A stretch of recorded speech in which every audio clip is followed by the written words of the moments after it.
Boa noite, amados irmãos, amadas irmãs. O encargo que Deus nos tem dado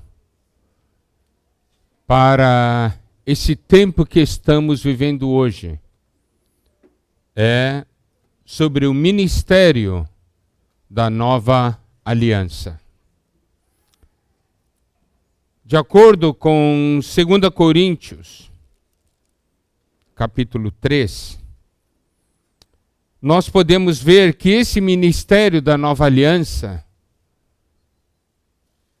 tem algumas características muito importantes. A partir do versículo 4 diz: e é por intermédio de Cristo que temos tal confiança em Deus.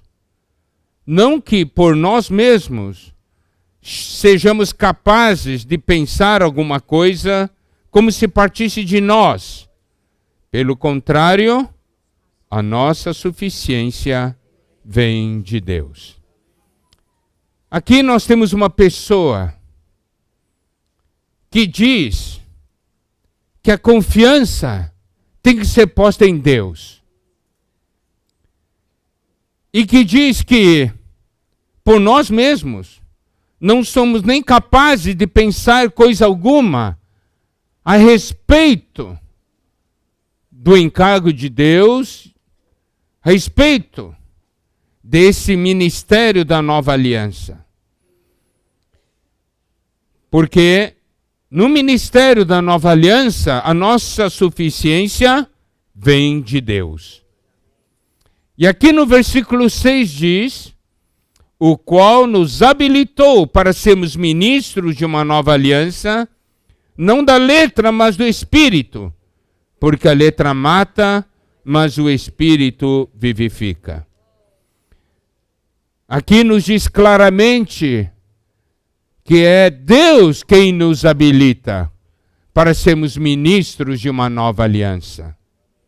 Nós não conseguimos nos habilitar, porque não é um ministério de letra, não é um ministério de conhecimento. Se fosse simplesmente um ministério de letra e conhecimento, nós poderíamos nos habilitar. Nós poderíamos ler livros, estudar e no final falarmos: agora estou habilitado. Mas não é assim. Aqui diz que é o Deus quem nos habilita para sermos ministros de uma nova aliança. Porque não é um ministério de letra, mas é um ministério de espírito. E só Deus pode fazer isso.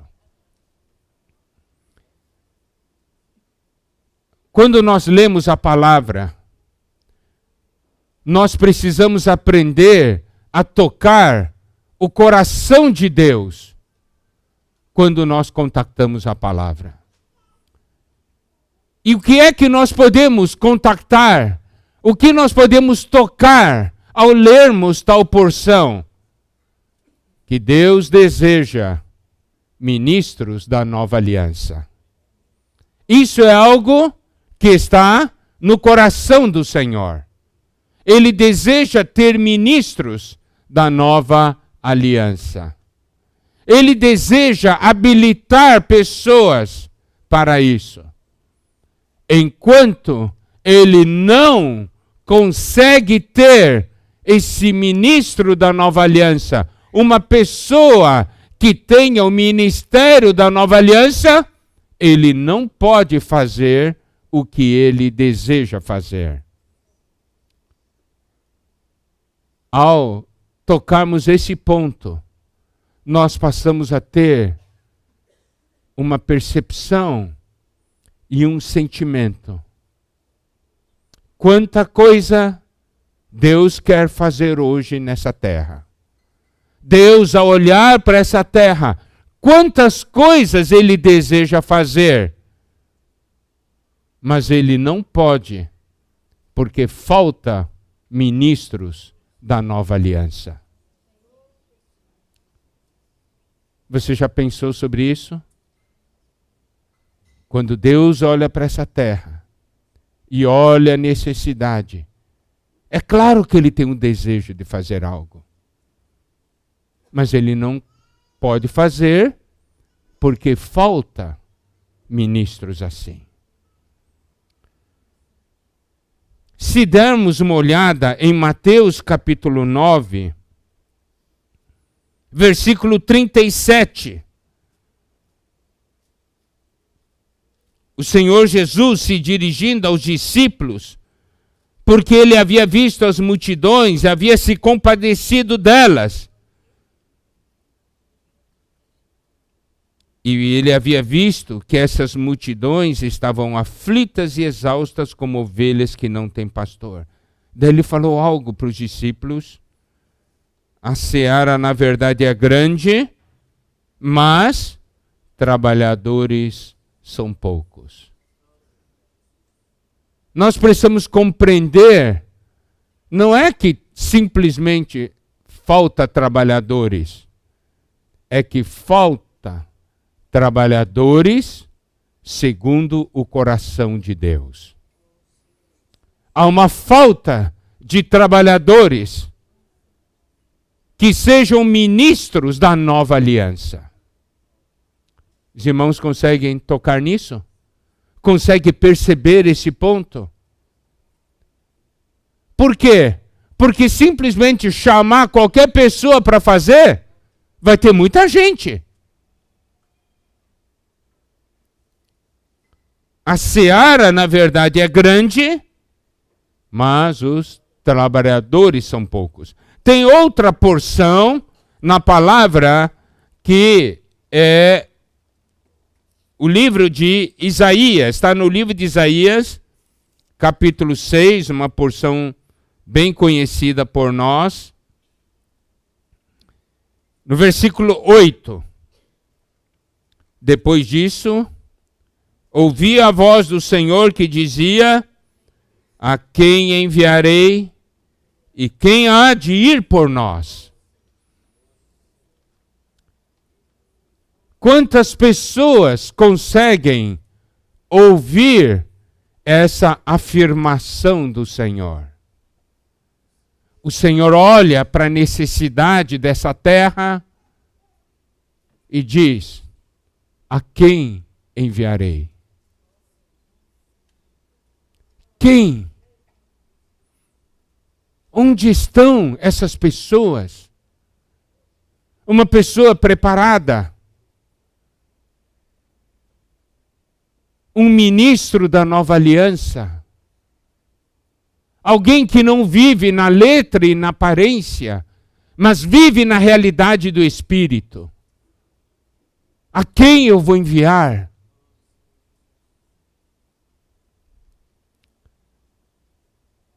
Somente quem consegue ouvir isso se consagra ao Senhor.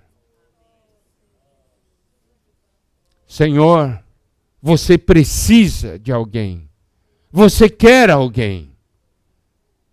Então, nós precisamos despertar o nosso espírito e tocar o coração de Deus. Se nós conseguimos tocar o coração de Deus, nós vamos nos consagrar a Ele. E nós seremos um tipo de pessoa diferente. E é isso que nós vamos ver. Que tipo de pessoa nós precisamos ser? Que tipo de pessoa Deus necessita nessa terra? Uma pessoa que Deus possa dizer: eu tenho gente para enviar. Eu tenho gente para enviar. Então, nós vamos ver alguns pontos de 2 Coríntios. 2 Coríntios tem vários pontos sobre o tipo de pessoa, mas nós somente vamos abordar alguns nessa noite. E espero que o Senhor nos ilumine. Que o Senhor nos faça ver que tipo de pessoas Ele necessita. E Ele, então, ao ter esse tipo de pessoas, Ele possa dizer: eu tenho alguém para enviar. Amém? Alguém, não alguém que vai dar letra para as pessoas. Alguém que vai dar vida. Alguém que vai dar espírito. Alguém que conhece o meu coração. Paulo era esse tipo de pessoa. 2 Coríntios capítulo 2, versículos 14 e 15. Graças, porém, a Deus, que em Cristo sempre nos conduz em triunfo, e por meio de nós manifesta em todo lugar a fragrância do seu conhecimento. Porque nós somos para com Deus o bom perfume de Cristo, tanto nos que são salvos, como nos que se perdem. Para com este cheiro de morte para a morte, para com aqueles aroma de vida para a vida. Quem, porém, é suficiente para essas coisas?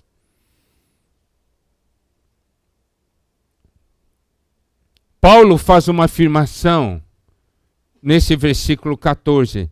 Graças, porém, a Deus, que em Cristo sempre nos conduz em triunfo. Aqui nós temos uma pessoa que tem a experiência de Deus conduzi-lo em Cristo em triunfo. E nós já estudamos essas porções da palavra no passado. E as palavras conduzir em triunfo nos remete àquela figura de um general que luta contra o inimigo, que sai à conquista de novas terras e volta vitorioso. E quando ele volta vitorioso, existe uma parada militar, existe uma procissão, onde ele, o general, os seus soldados e os cativos, as pessoas conquistadas por ele, estão ali nessa parada marchando e o povo todo vendo. Em Efésios, capítulo 4, versículo 8 diz, por isso diz, quando ele subiu às alturas, levou cativo o cativeiro e concedeu dons aos homens. Nós vemos então, quando o Senhor sobe às alturas, porque ele venceu a morte, ele levou cativo o cativeiro. O que consiste esse cativeiro? Todas aquelas pessoas que haviam sido aprisionadas por Satanás. E ele então venceu o inimigo, tomou essas pessoas, e nós estávamos lá. E nós fazemos parte desse grupo de pessoas que Deus então, que o Senhor então, ao conquistar e vencer, levou com ele. Amém?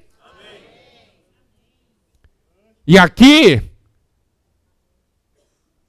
dentre os cativos, tem dois tipos de cativo.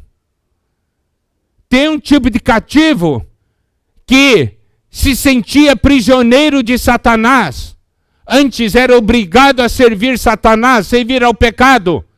Mas quando Cristo veio e libertou, venceu o inimigo, ele passou a ser cativo de Cristo. E ele está alegre. Por quê? Porque agora ele é do Senhor. Ele é daquele que venceu. E existe o outro cativo que está descontente.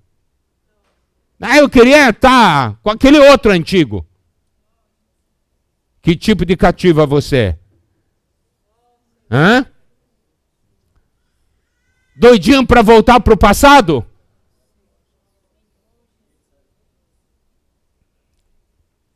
Aqui diz, Deus que em Cristo sempre nos conduz em triunfo. Nós somos aqueles que proclamam a vitória de Cristo.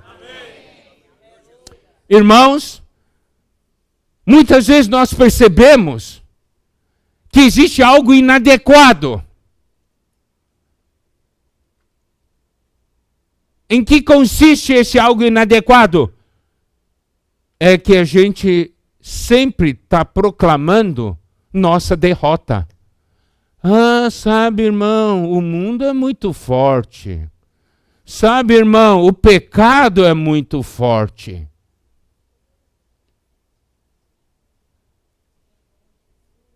Você é aquele que proclama o triunfo de Cristo ou o triunfo do pecado? Se você não conhece o que Cristo realizou, você vai sempre proclamar o triunfo do pecado. Mas nós conhecemos a obra da redenção. Nós sabemos o que Cristo fez ali na cruz. E nós estamos aqui para proclamar o triunfo de Cristo.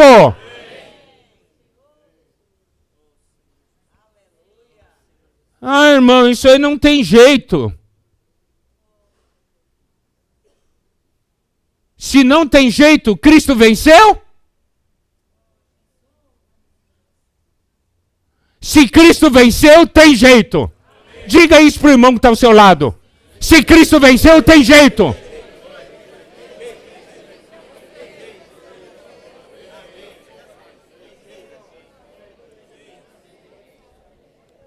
Chega de proclamar triunfo do pecado.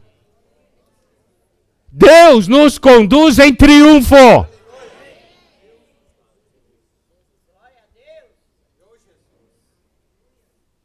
Nós precisamos ter essa percepção.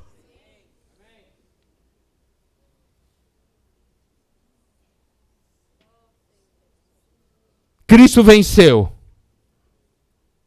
Mas você diz assim, Miguel, mas acontece que eu estou perdendo. Então vamos ver por que você está perdendo. Eu quero fazer uma pergunta para você. Você luta com Cristo todos os dias ou não? Você fica brigando com Cristo todos os dias?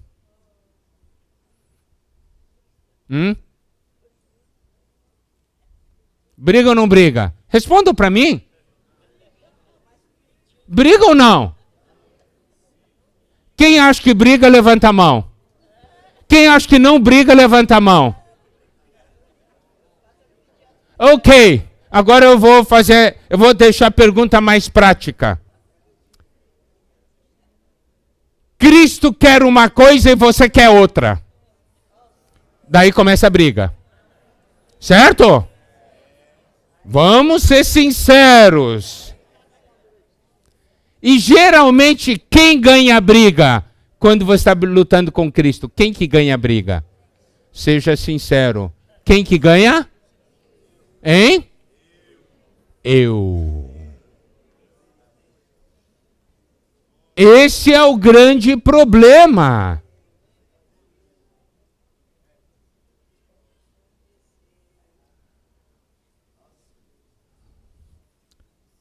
Sabe por quê que quando você briga com o pecado ganha?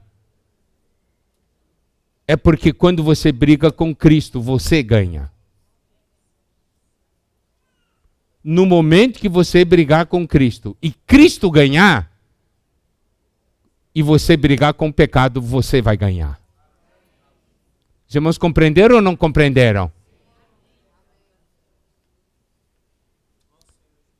Você se torna um derrotado na sua briga com o mundo e com o pecado. Porque você, quando briga com Cristo, você ganha de Cristo. Você não deixa Cristo ser o Senhor. Você não deixa Cristo ser sua cabeça.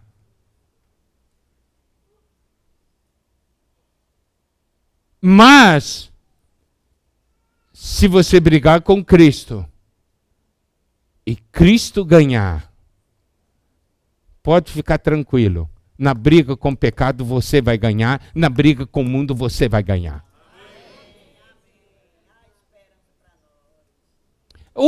Todo o problema está aí. Ao invés de você ser cativo de Cristo, Cristo quer ser o cativo. Cristo quer ser o prisioneiro.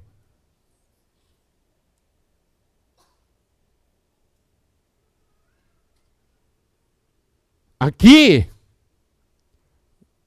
graças, porém, a Deus que em Cristo sempre nos conduz em triunfo. Lembre-se, tem que ser triunfo de Cristo e não nosso triunfo. É triunfo de Cristo. Nós devemos ter tal visão.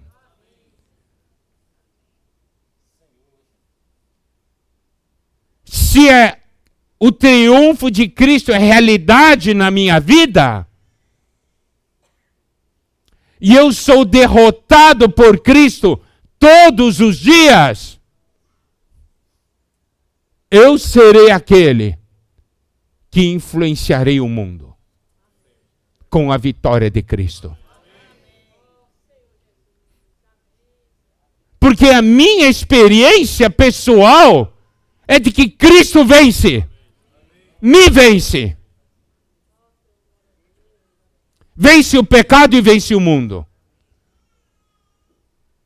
Então, observe. E se você participa dessa procissão, Deus te conduzindo em triunfo em Cristo, nós começamos a manifestar uma fragrância. Algo é percebido em nós. Há um cheiro, um bom perfume no ar. E esse bom perfume, as pessoas dizem, aqui está alguém que proclama, que manifesta uma coisa: Cristo venceu. Cristo venceu. Antes de tudo, me venceu.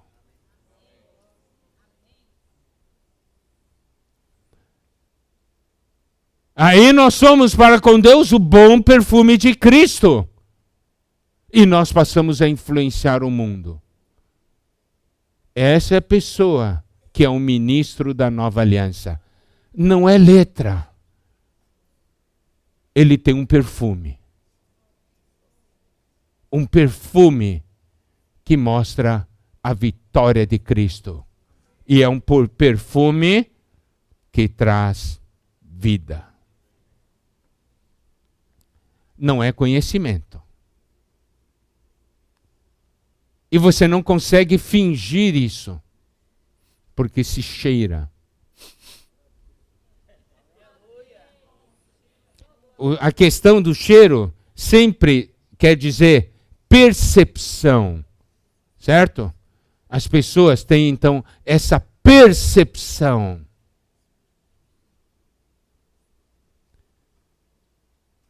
Irmãos, Cristo venceu.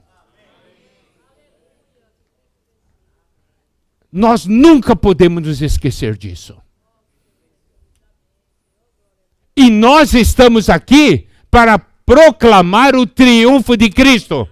Não o triunfo do pecado, não o triunfo do mundo ou o meu triunfo, mas o triunfo de Cristo. Eu gostaria de que esse tipo de falar, eu não posso, eu não consigo, isso deixe de existir.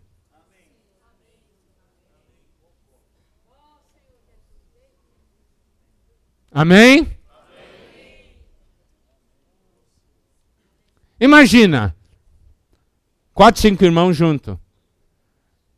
Irmão, o negócio é o seguinte, eu não posso. O outro diz, eu também não posso. O outro diz, eu também não posso. O negócio é difícil. É muito difícil. E aí, outro, não, isso aqui, sou derrotado todo dia. Pois é, né? É isso aqui. Acho que não é para nós, né?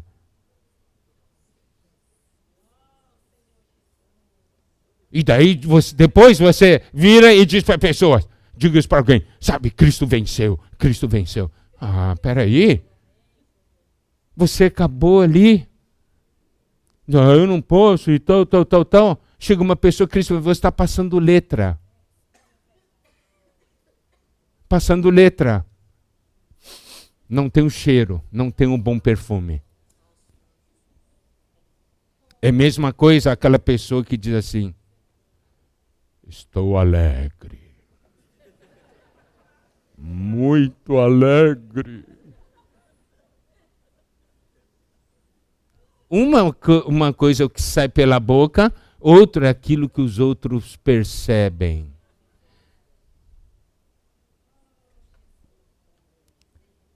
Graças, porém, a Deus, que em Cristo sempre nos conduz em triunfo.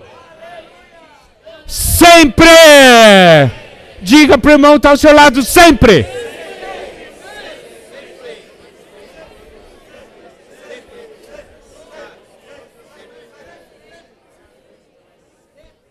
E por meio de nós, manifesta em todo lugar a fragrância do seu conhecimento. As pessoas dizem, aqui está alguém que conhece Cristo e conhece a vitória de Cristo. Amém?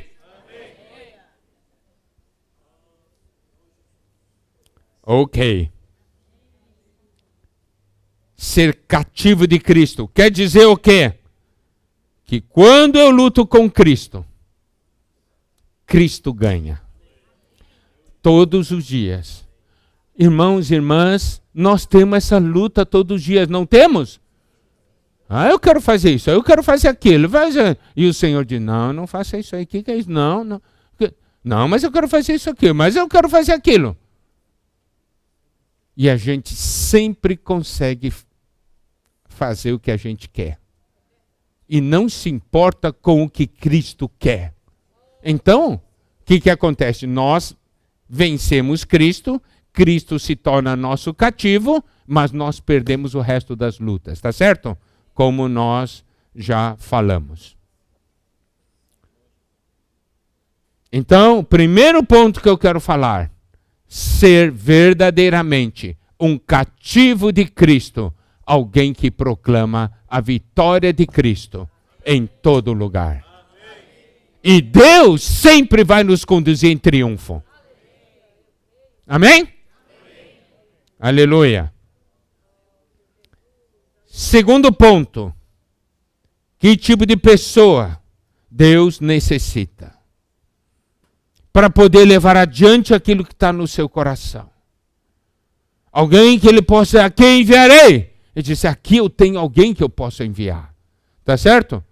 Primeiramente é esse cativo. Segundo, o versículo 2 do capítulo 3, versículos 2 e 3 do capítulo 3, vós sois a nossa carta, escrita em nosso coração, conhecida e lida por todos os homens, estando já manifestos como carta de Cristo, produzida pelo nosso ministério, escrita não com tinta, mas pelo Espírito do Deus vivente, não em tábuas de pedra, mas em tábuas de carne, isto é, nos corações.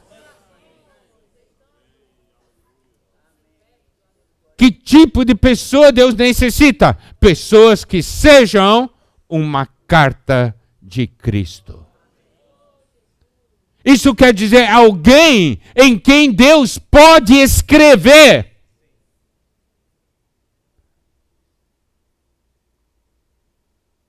E não é escrita com tinta porque não é letra. É escrita pelo Espírito, é com Espírito, porque é vida.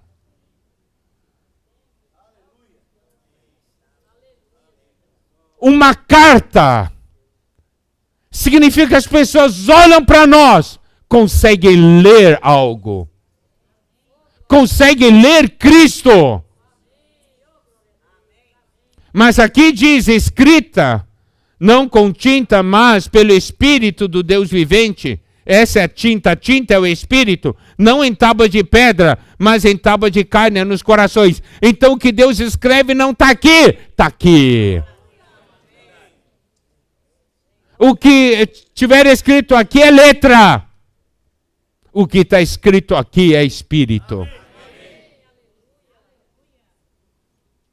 O que está escrito aqui não muda ninguém. O que está escrito aqui muda.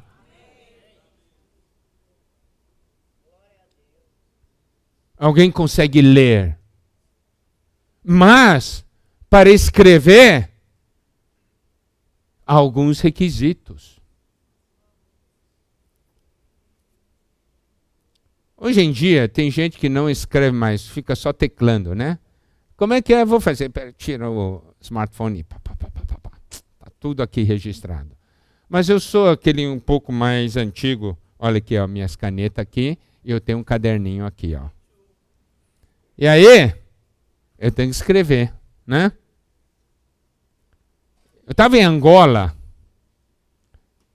E a gente, de vez em quando, pega algumas estradas lá terríveis.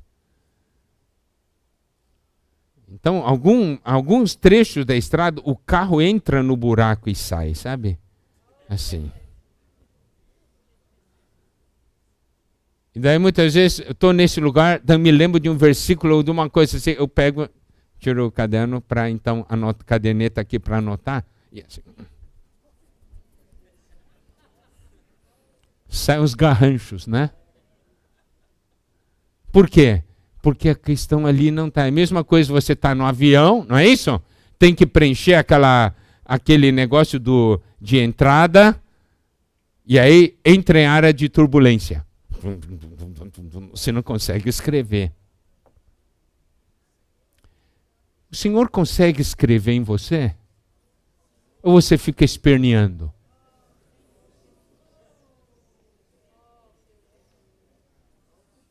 Se está ali, você quer escrever um negócio assim?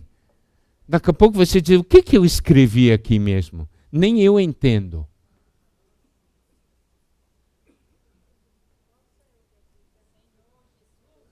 Você fica quieto para Deus poder escrever ou você fica esperneando?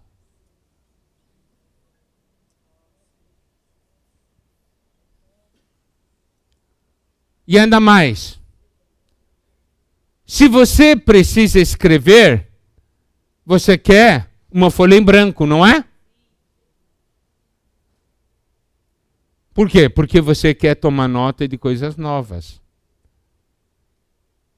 Agora, Deus quer escrever. Você é uma folha em branco ou já está tudo rabiscado? Está tudo rabiscado? Está cheio de outras coisas? Ou você é uma folha em branco?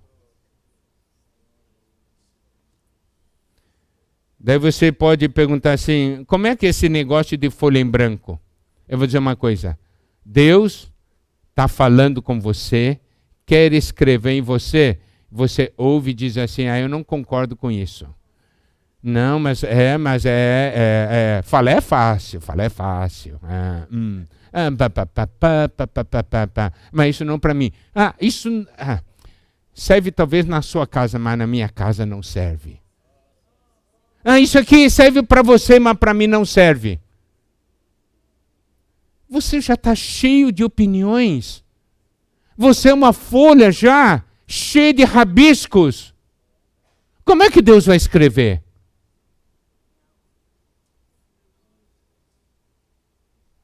Como Deus vai escrever?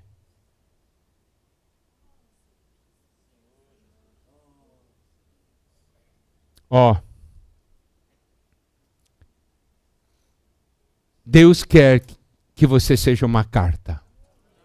Deus quer escrever em você, amado irmão, amada irmã. De tal forma que as pessoas possam ver, né? possam perceber, ao olhar para você, eu consigo ler algo na sua vida, na sua pessoa. Isso é visível. Se manifesta. Não é algo em tábua de pedra, mas em tábuas de carne, isto é, nos corações. Certo? Deus quer que você seja um cativo, Deus quer que você seja uma carta de Cristo. Se você é uma carta, você sai, as pessoas conseguem ler. Você sai, as pessoas conseguem perceber o bom perfume de Cristo. Amém? Amém. Ok. Agora nós vamos para um terceiro ponto, que é 2 Coríntios capítulo 3, versículo 18.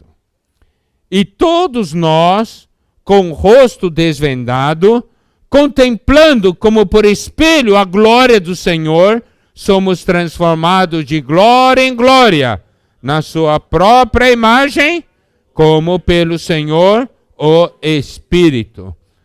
Uma tradução melhor é: todos nós, com o rosto desvendado, contemplamos e refletimos como um espelho a glória do Senhor. Então essa palavra diz que nós somos um espelho. Se eu sou um espelho, vai acontecer uma coisa. Se eu sou um espelho e eu estiver olhando para o Joel, eu estiver contemplando Joel, quando vocês olharem para mim, vocês verão o quê? Vocês verão o Joel. Por quê? Porque eu sou um espelho, estou contemplando Joel. Tá, agora vamos então aplicar para a nossa vida. Quando alguém olha para você, ele vê o quê?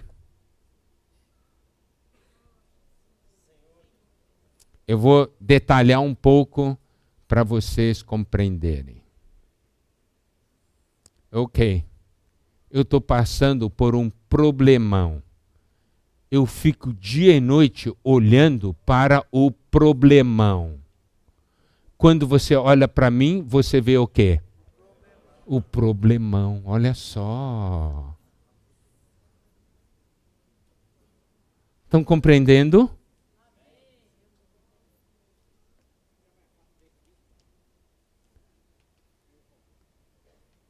Você vive o dia inteiro vendo filme de terror.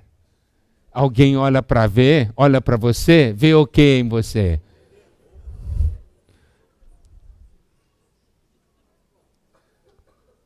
Você ama o mundo. Você fica contemplando o mundo. Quando alguém olha para você, vê o quê? Vê o mundo. Somos ou não somos um espelho? De uma maneira muito prática, nós provamos aqui que somos. Mas, se você contempla o Senhor, quando alguém olhar para você, ele vai ver o Senhor. Você está passando por um problemão. Mas você não fica olhando o problema. Você fica olhando a Cristo. E somente nós tivemos comunhão, foi quinta-feira, né? Com os empresários e tudo. Então, aplicando aquilo, ao invés de você olhar para o problema, você olhar para Cristo, você consegue ficar alegre. Daí as pessoas vão dizer assim, esse cara tem um maior problemão, ele consegue ficar alegre ainda. Esse só Deus mesmo. É só Deus mesmo. Porque você contempla o Senhor. Amados irmãos, amadas irmãs, você contempla o Senhor? Quanto tempo por dia você contempla o Senhor? Existe uma teoria, eu já verifiquei, eu já observei na prática, é uma teoria verdadeira. Por exemplo, um casal, né? Fica muitos anos juntos, vivendo juntos, um olha para o outro o dia inteiro. No final da vida são muito parecidos. São muito parecidos. Não é? Porque um fica contemplando o outro. Aí, observe uma coisa. Quanto tempo você gasta contemplando Cristo? Aqui diz, contemplando e refletindo como um espelho a glória do Senhor. Qual é o resultado? Nós somos transformados de glória em glória. Você pode dizer, puxa, meu irmão Miguel, o negócio é o seguinte, eu não sou transformado, sempre sou o mesmo. Ó, quero fazer a seguinte pergunta: quanto tempo você contempla Cristo? Se você contemplar bastante a Cristo, você vai ser transformado de glória em glória. Quanto tempo você contempla Cristo por dia? Ah, eu não tenho tempo. Ok, não tem tempo para contemplar Cristo. Você gasta o tempo contemplando o quê? Ah, meu trabalho. É isso aí, você volta para casa, o cara olha para você, você é a cara do seu trabalho. Eu não tenho tempo.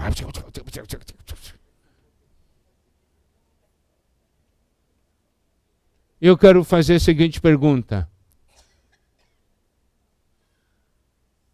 Há ou não há necessidade dos seus familiares verem Cristo em você? Então, tem que contemplar Cristo.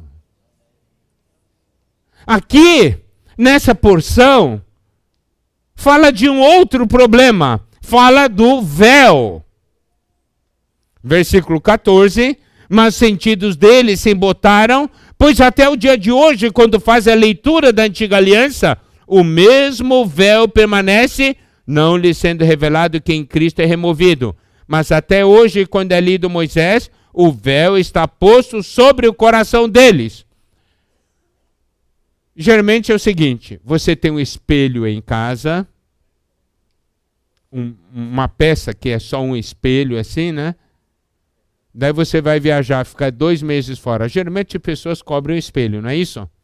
Aquele é o véu. Você cobre o espelho. E quando você cobre o espelho, você consegue ver alguma coisa no espelho? Não. Então, olha só. Primeiro problema, quem nós contemplamos? A quem nós contemplamos? Segundo problema, tem ou não tem um véu que está cobrindo? E que véu é esse? De acordo com a interpretação, o princípio que está em 2 Coríntios, capítulo 3, isso se refere à religião. Você diz, mas eu já saí da religião. Hoje estou na vida da igreja. Eu não estou na religião. O problema é o seguinte, você está na vida da igreja, mas você criou sua própria religião. Quer ver? Quem veio aqui essa noite na reunião para tocar Deus? Ou veio só para ouvir uma palavra?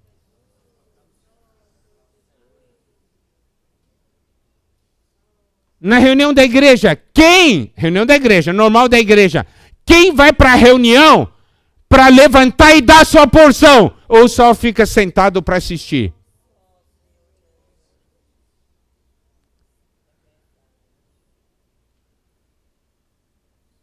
Não é?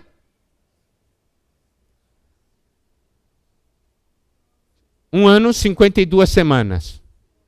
Das 52 semanas, quantas vezes você levanta e compartilha? Então, por ano, quantas vezes você levanta e compartilha? Por que você não levanta e compartilha? Por causa da sua religião. Você já criou a religião. Eu não preciso compartilhar. Eu vou ouvir os outros compartilharem. O Espírito tem liberdade de agir em você? Reunião de oração. Quem sabe que oração é importante? Todo mundo sabe. Quantos vêm para a reunião de oração? Meia dúzia. Por que não vem para a reunião de oração? Sua religião te proíbe.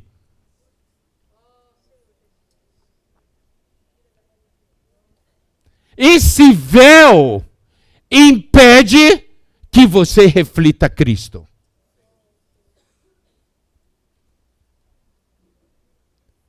Chega na reunião, ao invés de desfrutar Cristo, fica julgando. Eu não concordo com isso, eu não concordo com aquilo, eu não acho que é assim. Religião. Você não está nas grandes religiões, mas você está na sua própria religião. Isso é um véu que impede você de ver Cristo na reunião.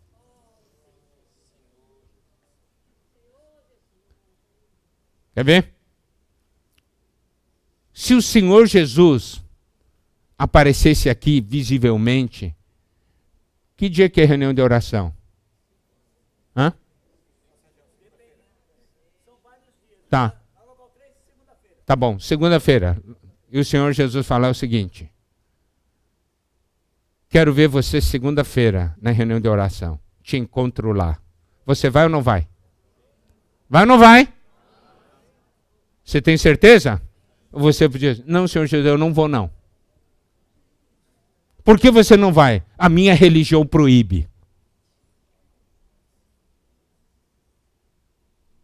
Vai ou não vai? Você vai? Você vai mesmo? Que diferença entre Senhor Jesus aparecer e falar para você e o Senhor Jesus estar invisível, mas está falando para você por meio dos irmãos? Que diferença faz? Não, mas se ele aparecesse aqui visivelmente, o negócio é mais forte. Peraí, eu quero saber se você acredita naquele versículo que diz: onde estiverem 2 ou 3 reunidos em meu nome, ali estarei no meio deles. Você acredita nesse versículo? É. Você sabe que o Senhor Jesus está aqui nessa noite? Você sabe? Tem certeza que sabe? Sabe aqui ou você consegue ver?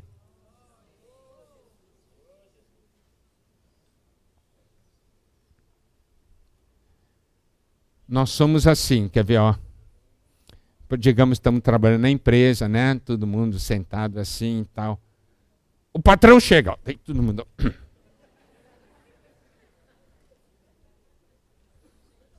Tá. Estamos todo mundo na reunião, meio relaxado. Se o Senhor Jesus aparecesse assim, visivelmente, você ia mudar de posição ou não? Hã? Iria mudar de posição e atitude ou não?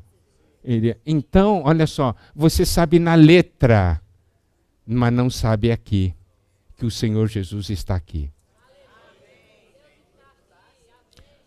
Nossa religião, um véu, e você é um espelho que não reflete nada. Mas, graças a Deus, porque há um versículo que é o versículo 16. Quando, porém, algum deles se converte ao Senhor, o véu é retirado. Amém? Está na hora do coração se converter ao Senhor. Tirar nossa religião.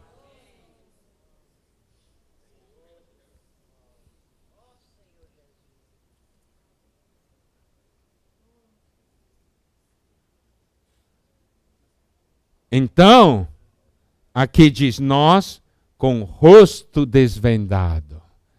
O véu foi retirado. E ainda mais, o versículo 17. Ora, o Senhor é o Espírito, e onde está o Espírito do Senhor, aí há liberdade. Essa liberdade é ligada à libertação.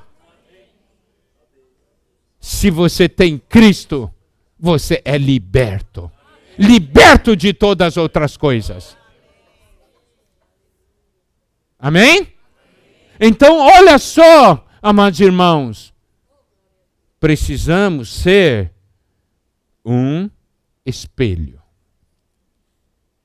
Como um espelho. Quarto ponto está no capítulo 4, versículo 7. Temos, porém, este tesouro em vasos de barro, para que a excelência do poder seja de Deus e não de nós. Preste atenção, aqui diz que nós somos vasos de barro, mas nós temos um tesouro dentro de nós. Você sabe ou não sabe que tem um tesouro no seu interior?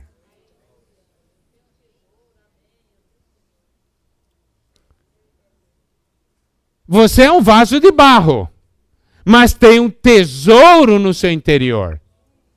Sabe qual é o nosso problema?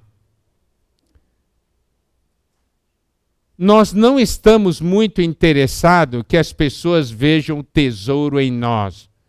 Nós estamos muito interessados que as pessoas vejam a nós o vaso de barro. Então eu pego esse vaso de barro, eu encho de pinturas, eu adorno, deixo, né, o vaso muito, muito atraente. E as pessoas dizem assim, oh, que vaso bonito.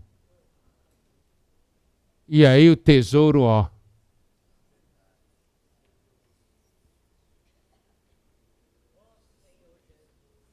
Eu quero perguntar para as irmãs. Se alguém der para você um anel de diamante, tá?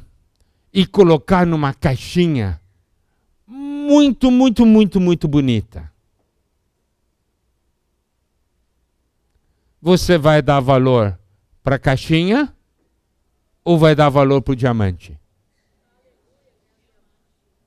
Hã? É? Você tem certeza? É, exatamente. É porque você conhece o valor do diamante. Se você não conhece o valor do diamante, você fica olhando para a caixinha. Que coisa linda.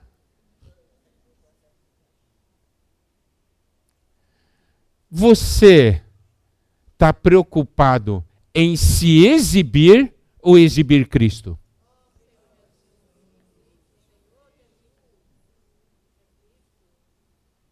Aí, olha. E se falar para você, ó, esse tesouro está em vaso de barro. Para alguém olhar o tesouro, tem que quebrar o vaso. Você deixa quebrar?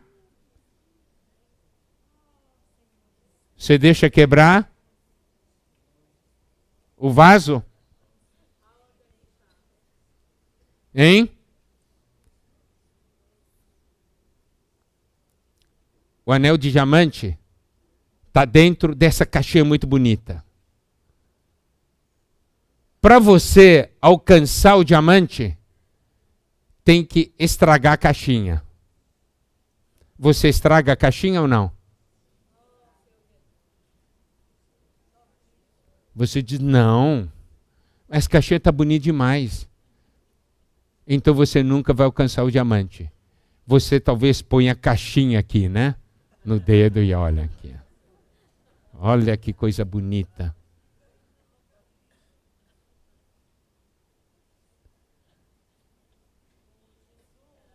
tem mais valor? É o vaso de barro ou o tesouro? Por que nós gastamos tanto esforço para preservar e adornar esse vaso de barro, se a excelência é do tesouro e não do vaso?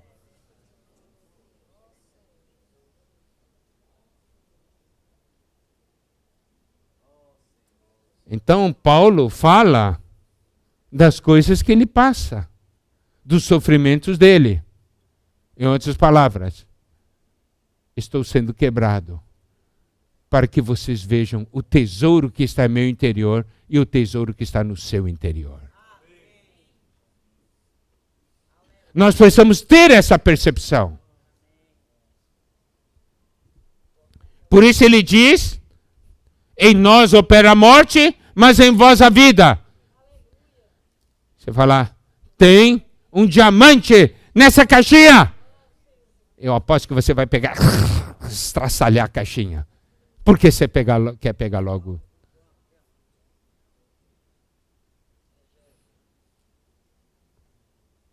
Estava lá no Rio de Janeiro. Os irmãos deram de presente para mim um pochete. Daí entregou numa caixa grande, assim, bonita. Eu abri com todo cuidado. Não estraguei a caixa. Mas tirei o pochete e a caixa, porque era grande, eu não podia levar. Eu disse, irmãos, está aqui de volta a caixa. Agora, imagina se eu ficasse com a caixa e devolvesse o pochete para os irmãos. Obrigado pela caixa. Mas nós fazemos isso sempre, não é?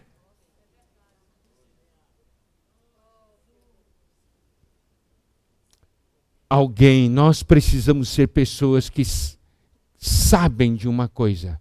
Eu sou somente um vaso de barro. O que dá valor para mim é o tesouro que está no meu interior. Amém? Amém?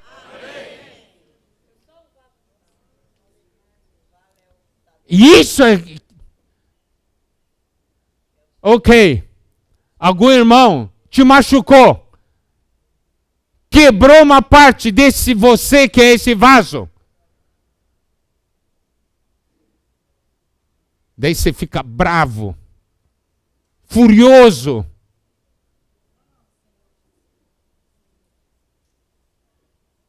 Alguma coisa está errada. Mas se na hora de quebrar o vaso e você manifesta Cristo, todo mundo vê, tem um tesouro nele. Ele é diferente dos outros. Não é? Quebrou, viu o tesouro.